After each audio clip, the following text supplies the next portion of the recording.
Aming tubig eh, oh. Hindi. Ipit ha? Sumalbil lang kapon. Ay, ibig sabihin ko siya napupuno. Hindi. Hati lang ma'am. Asan ang outlet niyan? Ay, ma'am, sa gilid. Sa baba po. Oo. Ah, kaya hindi siya mapupuno. Dapat mataas. Ha?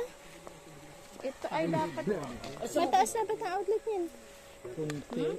Kakaunti ang tubig. Ibig sabihin po yung outlet niya ay nakabukas? Nakaano po yan, pam. Walang outlet yan, ma'am. Pataas Hanggang doon lang pala ma'am ang tubig ma'am. dito. Ah, akala ko ito. Hindi, ano yan? Bukal din yan. Parang dalawa siyang bukal dati. Hindi, umandar na eh. Kita mo kanina maga nandito ang tubig eh, oh.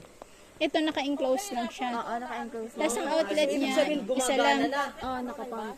Ibig sabihin wala naman siyang clean out. Lang dyan ang tubig. Pag stop doon sa buhit na yun. Ito lang ang nag-iisang pipe niya. Ito lang nag-iisang outlet niya. Tapos may tubo pa baba. Ah, sige.